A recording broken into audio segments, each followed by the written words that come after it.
Oke, untuk video kali ini kita akan bahas mengenai saham Gojek dan Tokopedia, saham Goto. Sebelumnya disclaimer dulu ya, untuk keputusan ada di tangan masing-masing. Ini saya nggak ngompor-ngomporin kalian buat beli saham Goto dan juga nggak nakut-nakutin kalian yang pegang saham Goto. Hanya analisa aja dan analisa saya juga belum tentu benar 100%. Oke, langsung aja ke materinya. Dan untuk video ini saya buat ketika running trade ya, selama saham market saham sedang dibuka ya. Jadi untuk saham Goto masih konsolidasi ya untuk saat ini, tapi kita nggak akan bahas ini, kita akan bahas mengenai prospektus saham Goto ke depannya, mengingat tanggal 30 besok, 30 November ya. Ya, ini ada 30 November untuk lockup Goto akan dibuka, jadi para pemegang saham yang sebelumnya nggak bisa bertransaksi di market, itu mulai bisa jualan di market.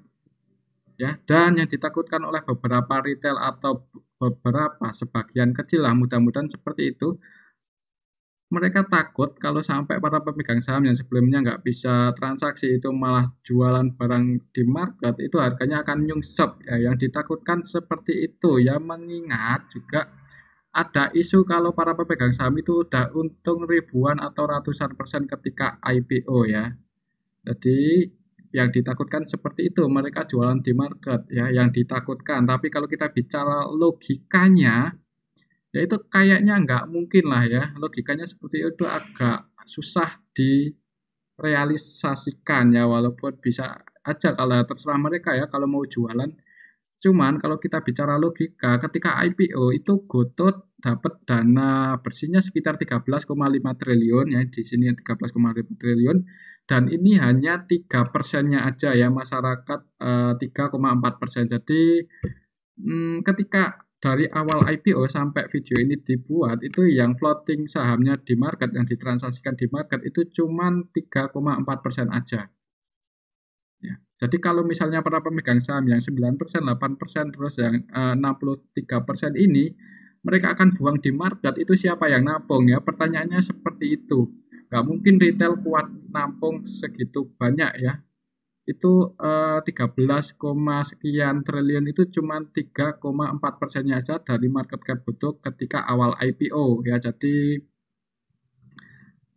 kayaknya agak sulit ya direalisasikan kalau sampai para pemegang saham itu jual barang di langsung jualan gitu ketika lock up-nya dibuka ya. Jadi nggak usah terlalu khawatir, nggak usah terlalu greedy, walaupun mereka udah katanya untung ratusan atau ribuan persen, ya biarin aja. Selama mereka itu masih ya selama logikanya masih seperti ini, ya nggak mungkin juga mereka akan jualan langsung hajar di market ya. Karena kalau sampai saham Gotoh tidur di 50, mereka juga yang rugi, nggak bisa jual lagi ya. Padahal ketika saham Gotoh misalnya sampai ke 50, saya yakin para pemegang saham itu masih punya barang yang cukup banyak ya, karena yang beredar di market, yang floating di market itu cuma 3,4%-nya aja. Jadi nggak usah terlalu khawatir, santai aja. Tapi tetap disclaimer ya, ini analisa saya, ini pendapat saya. Kalau kita perhatikan juga ya, untuk saham Gotoh beberapa hari terakhir memang cenderung downtrend, dan menurut saya ini emang skenario-nya seperti itu. Dibikin murah ya menjelang lock up, dibikin murah dulu supaya apa? Supaya mereka yang nantinya setelah lock up itu bisa transaksi di market, itu mereka bisa uh, dapetin saham Gotoh di harga yang lebih murah ya. Mungkin mereka skenario-nya seperti ini ya, mungkin ya. Mungkin emang sengaja dibikin murah, nanti setelah lock up-nya dibuka, maka investor-investor besarnya itu masuk lagi di saham Gotoh dengan harga yang relatif murah, nanti digoreng ya, dinaikin supaya menarik asing masuk, menarik retail masuk ya, mengingat untuk saham Gotoh itu asingnya belum banyak masuk ya, masih didominasi oleh lokal. Jadi seperti itu skenario-nya, nanti di harga bawah para investor-investor besar itu masuk, goreng saham Gotoh dan harganya naik. Skenario-nya seperti itu mungkin ya, itu menurut saya, cuman ya kita lihat aja besok. Dan juga secara bandarmologi untuk saham Gotoh itu dari awal IPO sampai video ini dibuat itu cenderung diakumulasi ya. Jadi turunnya itu disertai dengan akumulasi ya. Setelah saya cek ya, itu dari awal IPO sampai ke bawah sini, sampai tanggal 17 itu yang akumulasi YU ya. Jadi turunnya itu disertai dengan akumulasi oleh YU, Dan yang naikin ketika sini sampai sini itu yang naikin PD. Jadi naiknya itu disertai dengan akumulasi oleh PD. Dan turunnya itu ya, yang nurunin PD terus ya siapa ya? Sudah saya cek, ini dari awal IPO ya, ini data Goto dari awal IPO, ini saya ambil dari tanggal 11, tanggal 4 Oktober, 11 April ya, dari tanggal 11 April sampai tanggal kemarin ya, data dari sampai tanggal kemarin 26. Ini bisa dilihat sendiri kan, untuk saham Goto akumulasi. YU PD net buy, YU net buy 1,4 triliun, PD net buy 1 triliun lebih. Kemudian yang lepas barang KZ, ya KZ 1 triliun. Kemudian KL AK. Secara keseluruhan diakumulasi untuk saham Goto dari awal IPO sampai sekarang walaupun harga turun disertai dengan akumulasi secara bandarmologi. Dan yang jadi market makernya PD-nya net buy 1 triliun lebih ya dari awal IPO. Ini yang selama di market reguler ya, ini data saya ambil dari market reguler. Jadi oh ya dari sekian itu ya seperti itu, pas turun itu yang nampung YU, naik ini yang naikin PD, dan ketika turun itu PD sebagian lepas barang ya, sebagian aja. Jadi selama dari tanggal kapan ya, sini sampai sini itu PD cuman sekian persen aja. Jadi lebih banyak PD melakukan akumulasi pas naik dibandingkan PD melakukan jualan pas turun ya. Secara keseluruhan juga PD-nya masih net buy. Jadi masih disertai akumulasi turunnya saham Goto ya, itu yang baru floating di market ya, di market reguler untuk sahamnya. Jadi ini emang sengaja diturunin ya, kalau menurut saya emang sengaja diturunin. Dan buat kalian yang masih hold, yang nyangkut di harga 200 sekian atau 300 masih nyangkut di atas itu ya, kalau kalian cut loss saat ini ya kalian rugi sendiri ya. Kalaupun turun mentok kan di 50 ya untuk saham Goto, dan kalaupun di 50 itu yang ada malah apa ya, itu malah bikin IHSG ya, malu-maluin IHSG lah ya. Masa saham sebesar Goto dengan market cap yang cukup besar ya, salah satu market cap terbesar di IHSG, harganya tidur di 50, itu yang rugi IHSG nanti. Malu-maluin bursa kita ya. Jadi harusnya untuk saham Goto itu setelah lock up harusnya naik ya, itu perkiraan saya, belum tentu benar juga, cuman kita lihat aja besok. Ya misalnya menjelang lock up itu untuk saham Goto, lock up ya, menjelang lock up itu untuk saham Goto dinaikin sampai ke level 230 aja misalnya seperti itu, atau sampai ke level 300 lah, mereka buang barang pun itu retail belum sanggup untuk nampung ya. Jadi ya kita ikutin aja skenario-nya seperti apa ya. Ya buat masuk itu untuk harga saat ini ya lumayan murah ya dibandingkan beberapa bulan yang lalu. Melihat juga dari segi fundamental untuk saat ini valuasi Goto dihargai dengan PBV berapa ya? Saat ini harganya 197. Dan untuk book value Goto saat ini saya ambil datanya dari TradingView, untuk book value-nya 123, harga saat ini 197, berarti dihargai dengan valuasi ya sekitar 1,6-1,7 ya. Ini coba kita hitung untuk valuasi Goto 109, kita anggap aja untuk harga saham Goto 200 lah ya, 200, dan harga book value-nya 123. Jadi untuk PBV saat ini di saham Goto 1,6 kali, dan untuk saham di sektor teknologi dengan PBV 1,6 itu kalau menurut saya ini valuasinya murah ya, mengingat untuk saham Goto dan juga Tokopedia itu masih bisnisnya masih real ya, masih banyak masyarakat yang menggunakan produk Goto dan juga Tokopedia ya.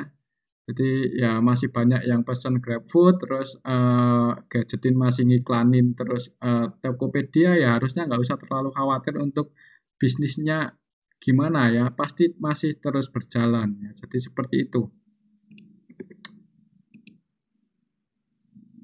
Dan untuk ROE-nya yang masih sering rugi ya, untuk Goto itu masih kesulitan. Jadi untuk startup itu emang belum bisa nyetak profit secara maksimal karena masih bakar duit dan itu ya normal ya untuk sebuah startup, jadi nggak usah terlalu khawatir untuk hal seperti itu, yaitu hal yang normal untuk startup.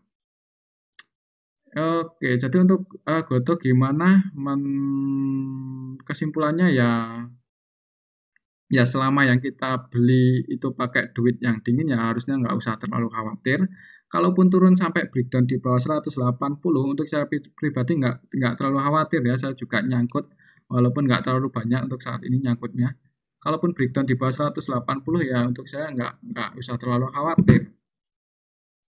Karena setelah lockup dibuka itu menurut saya akan lebih menarik untuk saham Goto kita ikuti ya. Karena akan ada juga pemain-pemain investor-investor besar yang ikut meramaikan market reguler.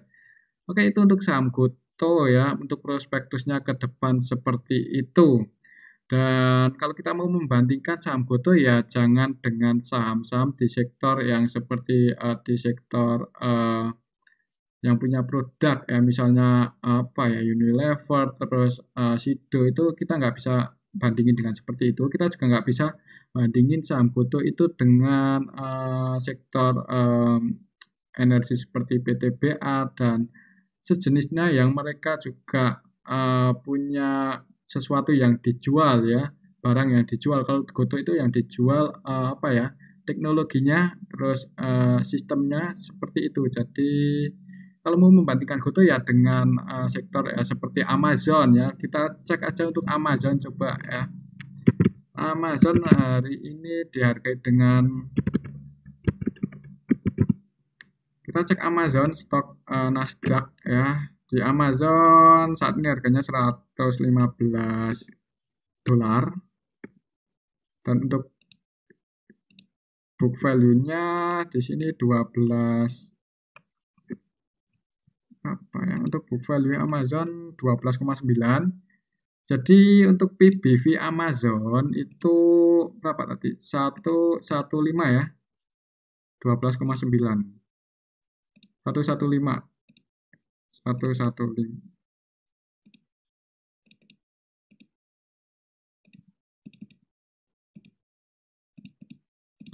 Jadi untuk PBV Amazon saat ini 8,9 ya, 9 hampir 9 kalinya ya PBV-nya. Ya dan ini pun untuk Amazon juga habis koreksi cukup dalam ya. Ya, ya jadi untuk Gojek dan Tokopedia dihargai dengan PBV 1,6 ya menurut saya ya itu relatif murah ya untuk di sektor teknologi. Dimana untuk Gojek Tokopedia juga dari neraca keuangannya masih punya cash yang cukup tebal ya. Oke, dari sektor keuangan masih punya cash berapa untuk Gojek dan Tokopedia? Coba kita cek. Masih punya cash ini 133,1 ditambah 2 berarti masih punya cash sekitar 35 triliun untuk cashnya Gojek dan Tokopedia saat ini ya. Punya hutang 2,5 triliun tapi dengan cash saat ini yang ada kalau dipakai buat nutupin hutangnya itu masih sisa 3,1 triliun. Jadi cashnya masih cukup tebal ya. Jadi ya masih punya modal yang cukup tebal ya. Dihargai dengan market cap ya yang cukup besar ya untuk Goto. Ya harusnya untuk harganya dijaga ya supaya itu aset juga ya untuk IHSG di mana untuk saham-saham dengan market cap yang besar itu sangat berpengaruh terhadap indeks kita. Dan mungkin ini aja ya untuk analisa kita mengenai Gojek dan Tokopedia. Kalau kesimpulan dari saya ya nggak usah terlalu khawatir, nggak usah takut juga ya nanti takut diguyur oleh para pemain besar atau investor-investor besar takutnya nanti diguyur setelah lock up. Yang kalaupun mau guyur yang nampung siapa? Yang nggak mungkin retail kuat nampung ya, retailnya cuma 3 sekian persen terus diguyur ya, yang nggak ada yang mau nampung lah ya. Yang lebih logiknya, yang lebih logikanya ya seperti ini, yang lebih realnya ya ini menurut saya itu harganya akan dibuat semenarik mungkin supaya banyak pemain atau asing masuk di saham Goto.